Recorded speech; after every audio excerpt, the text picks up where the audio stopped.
Dr. Bambang Budianto adalah General Secretary dari Asia Evangelical Alliance dan juga ketua dari Unleash, sebuah program kepemimpinan bagi remaja. Tanggung jawab pelayanan yang lain adalah sebagai pendiri dan ketua Dewan Pembina Yayasan Pesat, pendiri dan ketua dari L4L, Leaders for Leaders International, serta sebagai salah satu pendiri dan ketua Dewan Pembina dari Bilangan Research Center. Sebelumnya, Dr. Budianto adalah ketua dari Global 414 Window Movement New York dari tahun 2009 sampai 2019. Dan selama 16 tahun, beliau bekerja pada lembaga Compassion International sebagai wakil presiden dan direktur advokasi untuk Asia dari tahun 1999 sampai 2016. Bapak Bambang Budianto memperoleh gelar PhD dalam bidang studi pembangunan di University of Wales dan the Oxford Center for Mission Studies pada tahun 1997. Baik, kepada Dr. Bambang Budianto, waktu dan tempat kami persilahkan. Terima kasih. Selamat malam, selamat sore Bapak Ibu semua. Senang bisa bertemu di Alpha Conference yang pertama tahun ini. Saya mengucapkan syukur pada Tuhan. Terima kasih kepada Pak Budiman yang mengundang saya untuk berbagi di forum ini. Saya sampaikan salam tentu dari teman-teman di Bilangan Research Center dan juga dari Unleash. Saya diberi tema Unleash Church. Ya, saya senang karena ada kata unleash-nya, sama seperti pelayanan yang saya kerjakan menolong para remaja menjadi pemimpin yang baik. Nah, kata unleash itu kalau dilihat sejarahnya asal-usulnya, dulu sering dipakai oleh para bangsawan di Eropa yang senang berburu. Nah, mereka kalau berburu naik kuda, ya, kemudian disertai dengan banyak anjing-anjing pemburu. Anjingnya cukup besar, galak gitu kira-kira ya.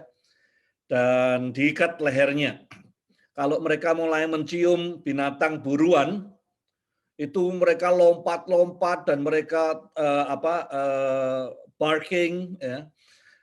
Karena ingin segera maju, ingin segera lari, ingin segera menangkap mangsanya.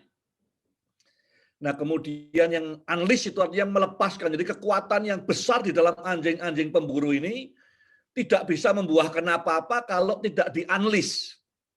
Jadi begitu di-unleash mereka lompat, lari sekencang-kencangnya untuk mengejar mangsa itu. Dalam kaitan konferensi kita, Unleash Church, saya maknai gereja itu punya potensi yang luar biasa sekali, ya. Kekuatan yang luar biasa sekali yang sudah menunggu waktunya, tidak tahan lagi untuk melompat, untuk menerkam, untuk menerjang, untuk membuahkan hasil. Tapi ada yang mengekang kita. Yang mengekang kita ada beberapa hal yang akan saya sampaikan nanti. Mungkin bisa aja itu ketakutan karena COVID, bisa macam-macam. Tetapi apa yang mengekang? Gereja Unleash itu seperti apa? Ya, saya akan menyampaikan sesi ini melalui beberapa lembar slide. Saya harap bisa diikuti dengan baik.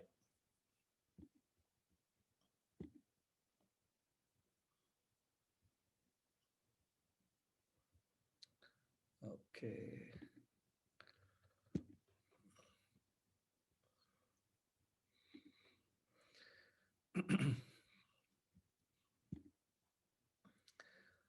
Ya, temanya di Unleash Church. Jadi saya ingin berpikir, saya menggambarkannya Unleash Church seperti apa? Kapan dalam sejarah kita bisa mengenali gereja yang sesungguhnya, yang seperti saya ceritakan tadi, seperti anjing pemburu yang melompat-lompat, siap untuk bergerak, siap untuk menerkam massa, tapi diikat lehernya. Ya, begitu ikatan leher dilepas, mereka lompat untuk menerkam mangsanya. Kapan dalam sejarah kita bisa lihat image gereja seperti ini? Dan tidak ada cara lain kecuali kita kembali ke gereja mula-mula. Jadi apa yang baru sesungguhnya adalah apa yang lama di dalam konteks yang baru, yaitu gereja di Kisah Para Rasul. Nah, belum lama ini saya bersama beberapa teman, saya ada pimpin Bible Study Leadership tiap hari Kamis, dan kita baru aja menyelesaikan kitab Kisah Para Rasul. Ya. Tujuannya untuk melihat gereja yang sesungguhnya itu seperti apa.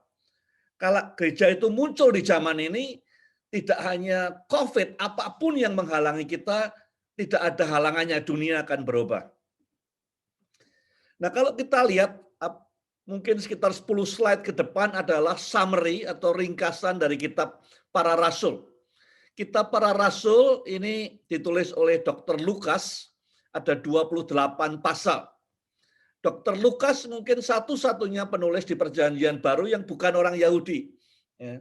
Tetapi dia menulis Kisah Rasul merupakan kitab yang paling panjang di Perjanjian Baru. Nah, kalau kita lihat seluruh pasal, 28 pasal ini, beberapa slide ini akan menggambarkan gereja yang sesungguhnya, yang perlu di-unleash itu gereja seperti apa, yang potensinya mampu merubah dunia. Dimulai di pasal 2, pasal 1 dan 2, mereka berdoa di ruang atas, di ruang loteng, waktu Roh Kudus turun. Itu hari lahirnya gereja, hari Pantekosta. Diakhiri di mana? Pasal 28, Paulus dipenjara di Roma. Dimulainya di ruang atas, diakhir di penjara, tetapi secara konsisten Roh Kudus bekerja. Pada saat di ruang atas Roh Kudus turun, Petrus khotbah, 3.000 orang bertobat. Waktu Paulus di Roma, di penjara, dikatakan banyak orang menjadi percaya juga. Jadi dimanapun saja gereja itu berada, mau di penjara, mau di loteng, mau di kapal, mau dimanapun juga, tetap banyak orang dimenangkan buat Tuhan. Yang kedua, apa yang terjadi? Dimulainya di pasal 3 di halaman Bait Allah, waktu Yohanes dan Petrus berjalan masuk Bait Allah, dia lihat orang lumpuh, dia katakan emas perak aku tidak punya. Diakhirinya di mana? Di pasal 27 mereka terdampar di Malta, kapalnya hancur, habis sama sekali, tapi semua orang selamat. Baik di pasal 3 di Bait Allah maupun di tengah laut terdampar di pantai Malta, tetap sama juga bahwa makin banyak orang menjadi percaya. Mujizat terjadi orang lumpuh berjalan di Bait Allah, mujizat terjadi Paulus digigit ular di Malta dan tidak terkena dampak atau racunnya sama sekali. Jadi mujizat terjadi baik di gelombang yang besar di tengah laut, ya dikatakan Lukas menulis harapan kami sudah hilang semua, atau pada saat mereka di Bait Allah di hadirat Tuhan, tetap sama saja. Mujizat terjadi, kehadiran Allah ada, Injil diberitakan. Terjadi pergeseran yang luar biasa di Kisah Para Rasul. Kalau dimulai dari Injil Lukas, semuanya ini mulainya di mana? Di sebuah desa kecil, di sebuah kecamatan barangkali, di Kapernaum, di Galilea. Ya. Di antara para nelayan orang-orang sederhana. Kemudian dibawa oleh Tuhan Yesus, oleh para rasul ke Yerusalem. Dari Galilea, waktu Petrus dipanggil oleh Tuhan, pindah ke Yerusalem. Yerusalem kemudian Kisah pasal 2, dibawa ke Antiokhia. Kisah Rasul pasal 13. Kemudian dari Kisah Rasul, dari Antiokhia menyebar ke semua daerah Asia kecil dan Eropa. Akhirnya dibawa ke pasal 27-28, masuk ke Roma. Dan Lukas menutup Injilnya dengan Paulus di penjara di Roma. Langkah keempat adalah langkah saudara dan langkah saya, bagaimana from Rome to every home. Bagaimana Injil ini, berita baik ini, kuasa Allah ini, mujizat ini, dibawa dari Roma sampai ke setiap Roma.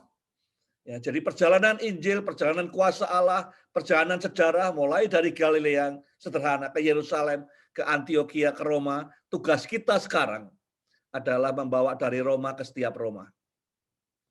Kalau diperhatikan 28 pasal di Kisah Rasul ini, ada beberapa benang merah. Ini yang akan saya bahas sebagai ciri-ciri gereja yang sesungguhnya. yang harus di-unleash di masa-masa yang baru ini. Yang pertama tentang courage atau boldness, keberanian. Di Kisah Rasul pasal 4 waktu Petrus dan Yohanes khotbah di Bait Allah diancam jangan nyebut nama Tuhan Yesus, mereka berkata kami harus lebih taat pada Tuhan atau pada manusia. Kemudian orang-orang pemimpin Yahudi berkata, orang-orang ini kok berani sekali. Padahal tidak berpendidikan, orang sederhana. Kata berani muncul di situ. Kemudian mereka dianiaya. Waktu dianiaya mereka sembahyang lagi, berdoa. Berdoanya bukan Tuhan singkirkan aniaya. Bukan Tuhan tolong supaya orang-orang jahat mati kena COVID, bukan. Mereka berdoanya Tuhan di tengah aniaya beri kami keberanian. Pasal 4 ayat 31 Roh Kudus turun dan mereka memberitakan Injil dengan boldness, dengan keberanian. Kisah Rasul diakhiri dengan pasal 28 dikatakan Paulus memberitakan kebenaran dengan keberanian yang luar biasa. Tidak ada yang bisa menghalangi dia. Jadi dari awal pasal 4 sampai akhir pasal 28, thread-nya apa? Boldness, courage. Doanya apa? Bukan singkirkan ancaman ini, bukan singkirkan aniaya ini, tapi beri kami keberanian untuk terus memberitakan Injil, untuk terus thrive. Ini gereja citra yang pertama. Yang kedua, kita lihat jarang ada pasal di Kisah Rasul yang tidak ada oposisinya. Ya, mulai dengan pasal yang keempat, pasal yang kelima, mulai ada oposisi. Pasal keenam ada kritik dari dalam karena pembagian jatah tidak adil. Tapi pasal 7 kemudian ada aniaya Stefanus. Dan seterusnya sampai pasal 28, hampir tiap pasal ada oposisi. Jadi oposisi itu hal biasa, ya, bukan sesuatu yang aneh. Gereja yang bertumbuh di tengah tekanan yang luar biasa. Jadi banyak gereja yang berdoa supaya dilegakan dari semua tekanan. Ini bukan gereja yang bisa di-unleash, bukan gereja yang seperti tadi yang pengen melompat setiap saat. Jadi constant opposition. Tidak ada dalam sejarah gereja bertumbuh dalam keadaan nyaman. Semua gereja bertumbuh dalam keadaan oposisi, dalam tekanan, dalam aniaya, gereja berkembang dengan luar biasa. Jadi tidak perlu heran dengan kesulitan yang kita hadapi sekarang. Yang berikutnya, gereja di Perjanjian Baru always on the move. Ya, tidak dikatakan Pak Budiman tadi survival, bertahan di tempat, ya, menunggu tidak berbuat apa-apa. That's not the church. Itu bukan gereja Perjanjian Baru. Yang ketiga, ciri-cirinya gereja di Kisah Rasul adalah always on the move. Ya. Move-nya kadang-kadang terpaksa karena aniaya, seperti pasal 8 ayat 1. Semua di Yerusalem meninggalkan Yerusalem karena aniaya. Ya. Bisa aja karena undangan, seperti Petrus diundang ke rumahnya Cornelius dan segala macam. Tapi always on the move. Gereja selalu bergerak terus, tidak diam di tempat. Tidak menunggu, ya. Tidak tiarap, ya, selalu bergerak. Yang keempat, gereja ini unstoppable. Tadi dikutip oleh Pak Budiman di Matius, ya, dikatakan bahwa Yesus berkata, aku akan membangun gerejaku, I will build my church. Ya, tidak ada yang bisa menghalangi gereja, even the gate of hell. Bahkan pintu gerbang alam maut pun tidak akan bisa menahan gereja. Jadi gereja itu bukan di pihak yang defensif, bukan bertahan. Gereja itu bergerak dinamis. Yang bertahan harusnya adalah kerajaan alam maut. Mereka tidak mampu menahan gerakan gereja juga. Di pasal yang kelima misalnya, Kisah Rasul, Gamaliel berkata, percuma kalian mencoba menahan gerakan ini. Karena ini tidak bisa dibendung. Kalau ini betul-betul gereja eklesia. Yang kelima dari 7 sign yang saya coba tangkap, gereja adalah sign and wonders. Bukan banyak gereja saya lihat mengejar keajaiban, tanda ajaib, sign and wonders. Tetapi di Kisah Rasul, sign and wonders yang ikut gereja. Karena gerejanya bergerak, ya, keberanian yang luar biasa, tidak bisa di stop dalam tekanan apapun juga, maka sign wonders mengikuti gereja. Zaman sekarang banyak gereja yang cari sign and wonders. Karena mereka tidak bergerak, mereka bertahan, mereka statis dan tinggal di tempat. Ya, tapi di Kisah Rasul, gereja bergerak, maka sign and wonders setiap hari terjadi menyertai mereka. Yang keenam, kalau sudah lihat di Kisah Rasul, banyak sekali dilaporkan gereja bertumbuh tiap hari bertumbuh. Mulai di pasal 2 ayat 47, 3.000 orang, di pasal pasal 6 ayat 1, 6 ayat 7, 9 ayat 31, sampai di ujung pasal 28, banyak orang di Roma menjadi percaya. Jadi gereja terus bertambah dalam angka, ya, terus bertumbuh, terus bertambah orang-orang yang menjadi percaya. Jadi salah satu tandanya, sign gereja yang unleashed ini adalah terus bertambah, terus bertumbuh. Dan yang terakhir, it's always a new reach. Selalu ada hal baru, memasuki area baru, daerah baru. Tidak selalu harus secara geografis, tapi juga secara sosial, secara strata di masyarakat, profesi segala macam. Selalu ada daerah baru yang dimasukin. Selalu, ya, entah keluarga baru, geografis baru, arena pekerjaan baru, kantor baru, selalu ada daerah baru di mana kabar baik disampaikan. New Reach. Itu 7 hal yang saya lihat menjadi thread di Kisah Para Rasul pasal 1 sampai pasal 28. Kalau gereja betul seperti ini, maka betul-betul gereja yang siap untuk di-unleash. Kalau dilepas kekang lehernya, maka dunia akan segera berubah. Dan kita tahu dalam sejarah 200 tahun setelah Yesus mati, semua dunia beradab mendengar Injil. Ya, bukan karena mereka tidak punya internet, mereka tidak punya media sosial, mereka tidak punya sound system yang hebat, tetapi karena 7 hal yang saya sebutkan tadi, ya, tidak ada yang mengekang leher mereka. Begitu Roh Kudus turun di pasal 2, seperti anjing-anjing pemburu tadi, mereka nyebar kemana-mana. Ya, aniaya diterjang, oposisi diterjang, ombak di laut diterjang, sampai seluruh dunia beradab dalam 200 tahun. Ya, mengenal atau mendengar dengan nama Tuhan Yesus. Halnya sama hari ini, kalau kita kembali melihat dan menghidupi gereja awal, maka ini akan menjadi gereja yang betul-betul perlu dan akan di-unleash oleh Tuhan di akhir zaman, sehingga sekali lagi dunia akan mendengar kabar baik. Belum pernah terjadi ada movement sebesar di Kisah Para Rasul. Dalam 200 tahun seluruh dunia beradab mengenal nama Tuhan Yesus.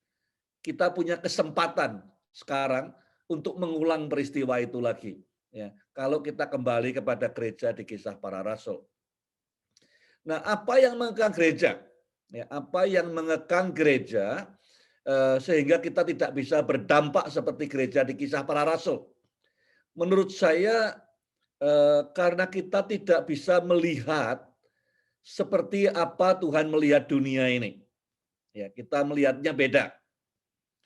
Kenapa kita tidak bisa melihat apa yang Tuhan ingin kita lihat? Pertama, karena banyak kita senang tinggal di sukses masa lalu. Ya, kita senang menceritakan sukses kita.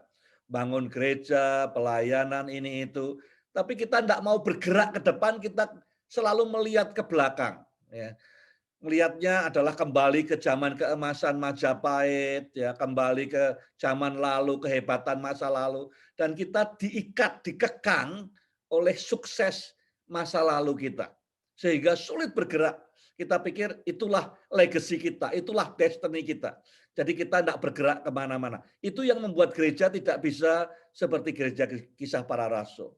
Yang kedua adalah inward looking, ya, melihat ke dalam. Begitu ada apa-apa, lihatnya ke dalam. Ada COVID, lihat ke dalam. Ada aniaya, lihatnya ke dalam. Bukan lihat keluar. Ya. Gereja di abad yang pertama ngelihatnya keluar. Yesus melihatnya keluar. Mereka tidak berbangga atau sekedar tinggal dalam sukses masa lalu, tapi melihat ke depan apa yang Roh Kudus mau kerjakan. Yang ketiga yang mengikat gereja untuk bisa lepas seperti Kisah Rasul adalah seringkali kekhawatiran dan ketakutan.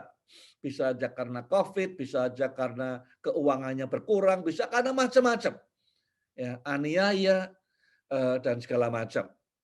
Nah, saya mau bahas intinya yang mengekang kita adalah seringkali mata kita sendiri. Kita tidak bisa ngelihat apa yang Tuhan lihat.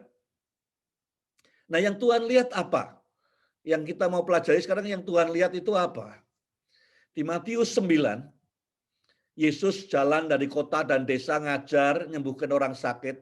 Dia lihat orang banyak, mungkin orang di pasar, mungkin orang banyak kumpul. Kalau sekarang lihat orang banyak, pikiran kita mungkin PPKM. Ya. Yesus lihat orang banyak, murid-muridnya juga lihat orang banyak, murid-muridnya. Tapi hanya Yesus yang meneteskan air mata penuh belas kasihan. Yang lain lihat tapi tidak lihat. Yesus lihat orang banyak, kemudian meneteskan air mata penuh belas kasihan dan dia berkata, kasihan mereka ini seperti domba yang terlantar, lelah, domba yang tidak tergembala. Kemudian dia ngomong sama murid-muridnya, tuaian sudah menguning. Dia lihat persoalan orang banyak yang lelah, yang terlantar, yang tidak tergembalakan. Nah, kalau kita lihatnya looking inward, kita akan lari. Wah, ini persoalan. Ya. Kalau kita cuma lihat sukses masa lalu, kita mungkin cari kesempatan bagaimana bisa merekrut mereka. Tapi Yesus lihat dengan belas kasihan, karena mereka terlantar, terus dia bilang, orang yang seperti ini, yang lelah, yang terlantar ini, adalah seperti gandum yang menguning, yang siap dituai. Karena itu berdoalah. Nah, saudara lihat Indonesia sekarang dengan COVID demikian rupa, mungkin lihat Asia, lihat Malaysia, lihat Singapura, lihat manapun dimanapun sudah berada, saudara lihat yang dilihat Tuhan atau tidak. Tuhan melihat orang banyak itu penuh belas kasihan, terlantar, lelah. Ya. Tiap hari kita dengar teman kita masuk ICU, masuk rumah sakit, positif, mati, dan segala macam. Tapi kita kemudian lihatnya ke dalam, tidak lihat keluar penuh belas kasihan dan berdoa.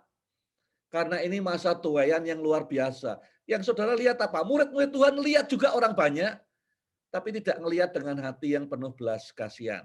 Yang dilihat Yesus berbeda dengan yang dilihat murid-muridnya. Saudara lihat enggak apa yang Tuhan Yesus lihat hari ini? Kemudian di Yohanes pasal 6, ketika Yesus memandang sekelilingnya dan melihat orang banyak berbondong-bondong datang kepadanya. Kemudian dia lihat ini orang lapar, jadi hatinya Tuhan kasihan. Dia bilang, di mana kita dapat roti supaya mereka dapat makan. Ayat 6 dikatakan, Tuhan sudah tahu apa yang dia mau buat, tapi dia bertanya untuk mencobai muridnya. Kemudian Andreas, salah satu muridnya berkata, ada anak kecil satu nih. Anak kecil ini, ya mungkin umur 10 tahun, ya mungkin umur 11 tahun, yang punya roti dan ikan.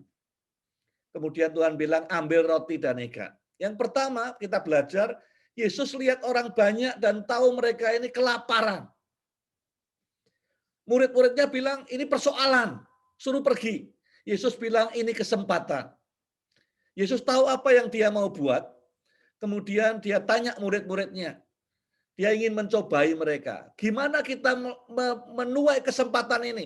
Gimana kita bisa menuai gandum yang sudah menguning ini? Orang semua kelaparan, cari kebenaran. Andreas satu-satunya murid yang bisa mengenali potensi anak kecil. Yang lain bingung, ngitung-ngitung pakai kalkulatornya habis berapa dan segala macam, ngusulkan supaya diusir saja ke desa-desa. Andreas satu-satunya murid disebut oleh Yohanes mengenali potensi anak kecil. Ya. Yesus ingin menguji apakah murid-muridnya bisa mengenali enggak potensi-potensi yang kelihatannya mungkin enggak berarti. Anak kecil, remaja, ya, generasi mendatang yang belum bisa kasih perpuluhan dan segala macam. Tapi Andreas bisa. Yesus mau menguji, dia sudah tahu apa yang dia buat. Dia ingin menguji apakah mata kita bisa melihat potensi di sekitar kita. Anak-anak dan remaja, pemimpin-pemimpin masa mendatang. Yeremia pasal 1 ayat 11. Dia dipanggil Tuhan sejak dari kandungan ibunya, sejak masih muda. Sebelum dia diutus, sebelum dia boleh menjadi nabi, pertanyaan terakhir, ujian terakhir. Dia bertanya, apa yang kau lihat? Yeremia menjawab, aku melihat sebatang pohon badam atau pohon dahan almond. Ya, kalau di Israel almond itu artinya kalau sudah mulai keluar kuncupnya, itu musim semi dimulai. Ada harapan. Ya. Pertanyaannya Tuhan kepada Yeremia, apa yang kau lihat? Zaman itu Israel meninggalkan Tuhan dan segala macam.